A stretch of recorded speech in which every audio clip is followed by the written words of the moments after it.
बात इसलिए नहीं करते क्योंकि तुम गुस्सैल हो, तुम्हें गुस्सा बहुत आता है। गांव वाले तुमसे डरते हैं, इसीलिए कोई तुम्हारे पास नहीं आता। और इसका मतलब ये नहीं है कि तुम हमारे गांव को नुकसान पहुंचाओ।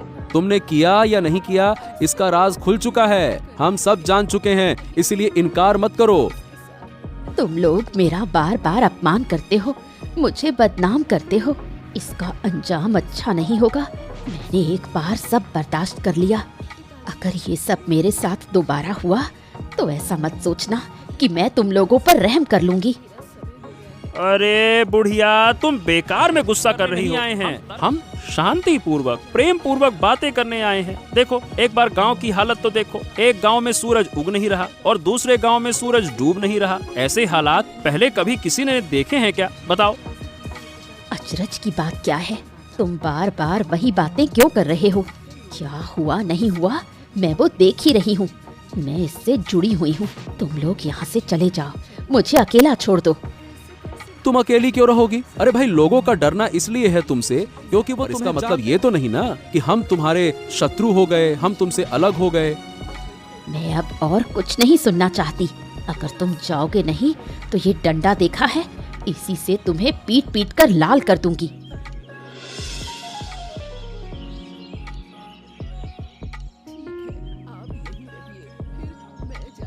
क्या तुम सच में उस बूढ़ी के पास गए थे? बताया कुछ फायदा हुआ क्या?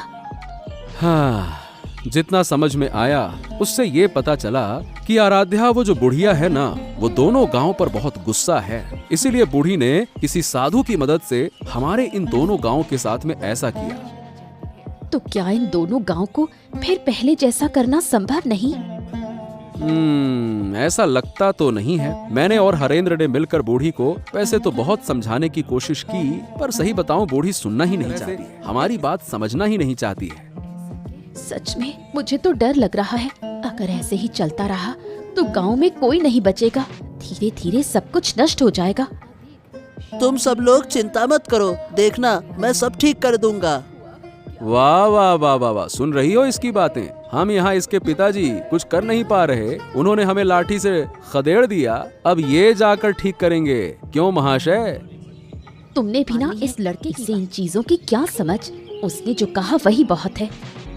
अरे माँ, मैं यूं ही नहीं कह रहा, मैं सच कह रहा हूँ। मैं सब कुछ ठीक कर दूंगा, तुम लोग देख लेना। उस साधु को मैं जानता हूँ, अगर मैं उसे एक बार पकड़ लूंगा तो उसे नष्ट कर दूंगा। बहुत मारूंगा मैं उसे गुच्छे बना के।